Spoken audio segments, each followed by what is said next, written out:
சோழிங்கநல்லூர் பகுதி மக்களுக்கு, லட்சக்கணக்கான மக்களுக்கு பயனுள்ளதாக அமையவிருக்கிற அந்த மருத்துவமனை 66 கோடி 50 லட்சம் மதிப்பீட்டிலானது.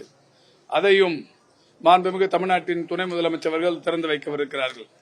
அதைத் தொடர்ந்து கண்ணகி நகர் பகுதியில் இன்றைக்கு கபடி போட்டியில் கண்ணகி நகரைச் சேர்ந்த வீராங்கனைகள் உலக அளவில் புகழ்பெற்று விளங்கிக் கொண்டிருக்கிறார்கள். அவருடைய கோரிக்கை ஏற்று மாண்புமிகு தமிழ்நாட்டின் துணை முதலமைச்சர்கள் தாட்கோ அமைப்பின் சார்பில் ஒரு கபடி மைதானத்தை கட்ட திட்டமிட்டு அந்த பணிகளும் நிறைவடையும் தருவாயில் இருக்கிறது. அதையும் இறுதியான திட்டப்பணியாக அதை தொடங்கி வைக்கவிருக்கிறார்கள்.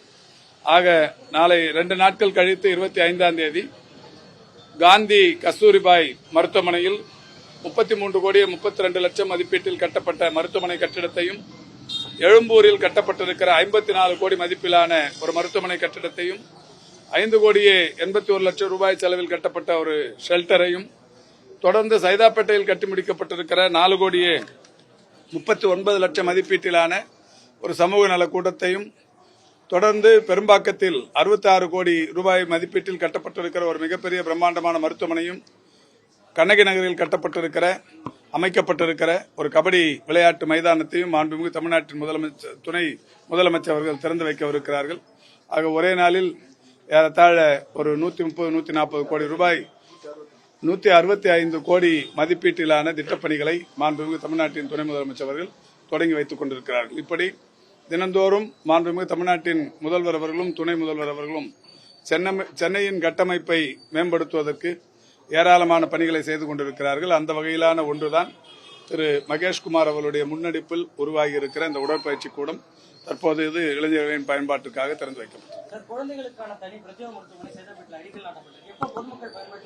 18 மாசம் சொல்லியிருக்கிறாங்க. இப்போ அந்த பணிகள் வேகமாக நடைபெற்றுக் கொண்டிருக்கிறது. 3 ஒப்பந்தக்காரர்களுக்கு பிரித்து தரப்பட்டிருக்கிறது. 3 ஒப்பந்தக்காரர்களுமே இன்றைக்கு களத்தில் இருக்கிறார்கள்.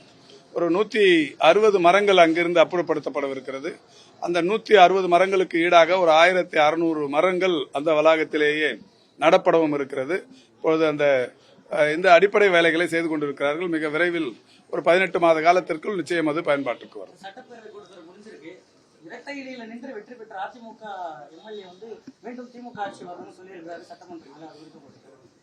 தமிழ்நாட்டில் இருக்கிற அனைத்து தரப்பு மக்களுக்கும் இருக்கிற அந்த எண்ணம் அவருக்கும் ஏற்பட்டிருக்கிறது. அதனால்தான் அதை வெளிப்படையாகவே நேற்றைக்கு சொல்லியிருக்கிறார்.